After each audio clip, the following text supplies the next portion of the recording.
What's up, guys? First of all, thanks for coming. Appreciate it. First drop down to 135, and I wanted to challenge myself. The weight cut alone was a challenge. Hadn't been down there in about 2.5 years, I believe, and I wanted to do it in fashion by calling out the number one ranked guy at 135. He had a great fight. His last fight, he made some noise and definitely put him in contention to be the number one contender. And so I wanted to challenge myself.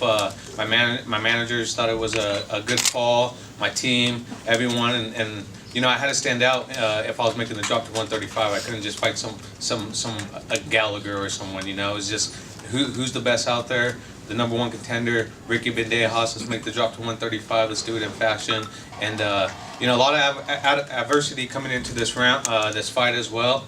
That being with my training partner TJ Dillashaw, hit me with emotion last week. I felt like I lost the fight, and so it was making adjustments for myself as well, and just going in there and just reanalyzing what I'm doing here, what I'm fighting for. And I've done it before. I've been around some of my training partners that lost big fights, that being with Cub Swanson and having to fight the week after. So I knew I could pull it off and I knew I could do it.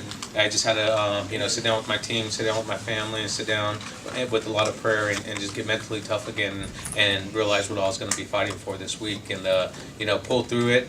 First round came through, Ricky caught one of my kicks and I think it probably blew out my meniscus and had to fight through that round with a blown out meniscus. And so, nothing from him. He's a great fighter. He's mentally tough, but my willpower to win is just a lot better than his mental toughness. My willpower to go out there and dominate a fight, it shines. And I lost my first round in my whole career, and it's devastating for me. It feels like I lost the fight because I lost my first round in my career, and it's unfortunate. But I'm gonna get better. I got a lot of things to work on. But first and foremost, I'm gonna go to Spain on the 31st, and take some time and come back a better man. Well, you talk about your mentality during the fight and kind of how it was playing out. Because obviously he was a very, very stiff opponent. He gave you some tough looks out there. Great defensive wrestling, great striking as well. So, kind of what adjustments did you have to make, and what was your mentality like as the fight was playing out? Yeah, I was so when I got back from New York, I was thinking how would I beat myself, and I started watching the Jeremy Spoon fight, and I realized how much he ran from me, and I was like, okay, I don't think Ricky's gonna run from me as much, I think he's gonna try to make a statement as well on me. And then when I went in there, he ran a lot. He didn't want to stand and trade. There was a couple of times I tried to track him down and bait him in, but he obviously, he showed his mental toughness with Gallagher on staying composed. So his composure was good and sticking to his game plan was good. So I got a little over anxious and got caught, but it was trying to set baits, and he didn't take them, and so we just had to readjust, slow things down, really try to let him bite on some of the fakes, and if not, just stand and try to trade. Shoot, I was even at the end of the fight, he said, let's trade, and I said, all right, let's do it. He threw a kick, and I still stood there. I said, are we trading, or are you going to keep running, because I'm down to keep trading. I mean, you've seen it with William Joplin, but, make the adjustments to win first and foremost, Can you give us an idea on the knee? You said you're injured. I know it's kind of early. I mean, do you have an idea kind of what you might be facing and how long it might keep you out of action? Meniscus ain't too bad. You could turn around off a meniscus right away. So, I definitely fought 4 times in less than 10 months, and I like to keep that going. But in reality, I need to step back a little bit, maybe like a couple weeks before I get back into training. Let my management go to work on the re-signing with Bellator. But I'm always training. Our team's so professional. TJ was training this week. Aaron Pico will be in this week training as well. So all of us, we're just killers that love to train, love to fight, and our passion shows it. And last thing for me, I mean, as far as your future, you got to talk with Bellator about it. But I mean, what weight class is it? I mean, is this where you'll be forever? Do you see yourself bouncing and contending in 2 different classes? What do you feel your future lies? Hell, I'll fight in all 3 weight classes that I can. It doesn't matter to me. The main thing is the experience of martial arts. To show true martial artists. I know a lot of guys been trying to go up and do it, but in reality, I was the first one to do it, man. I've done it on a lower stage. nothing was handed to me from the beginning, you know, and I knew that. I wasn't a big name coming out of wrestling in college. I was ranked number 2 in the country. Unfortunately, I didn't get to showcase my skill my final year, but I knew what I had in me. Joe Stevenson knew what I had in me. We reevaluated my goal set, and I'm competing at every weight class, and I'm getting stronger, and I'm getting technically better in every weight class, and I'm not afraid. You know, I got the best nutrition, strength and conditioning guy out there, Sam Calavita.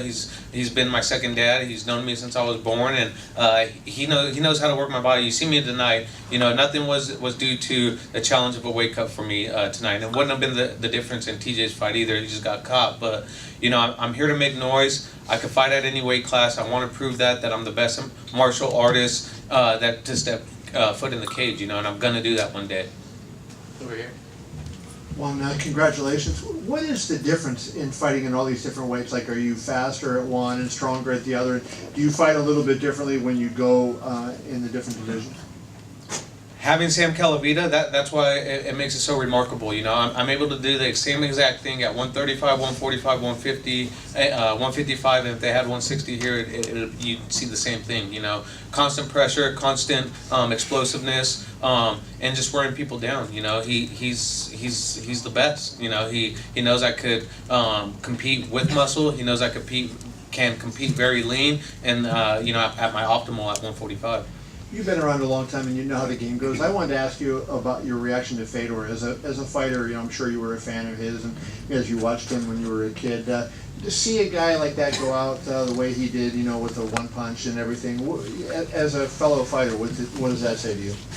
Man, for MMA, the first punch is always the most deadliest. You know, we've seen it in the TJ fight, we've seen it in the Fedor fight.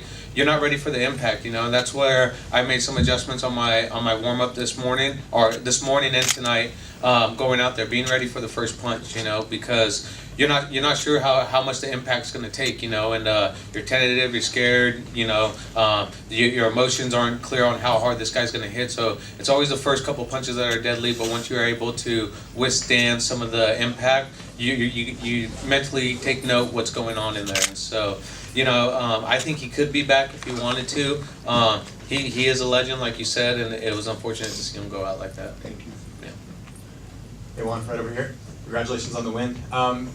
Those of us in the know, we know how great you've been over your career, just look at your record, but do you feel like tonight was the night where, you know, you reached sort of a greater audience just with the fact this was a huge card and a huge fight for you?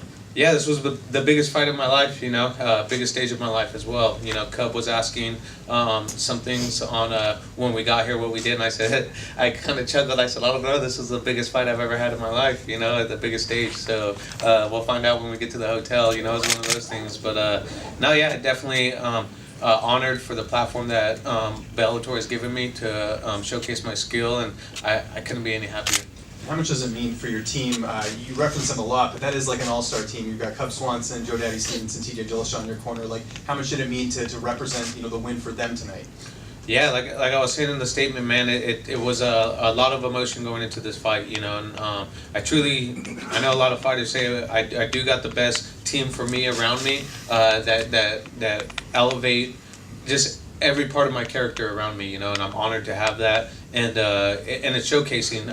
I'm around. My manager fought. My coaches fought. My training partners fight. I mean, these guys. I take their information that they give me, and I take it to a literal sense and add it into my career, and that's why I've been so successful thus far. All right, thank you, Juan. Thank you, guys.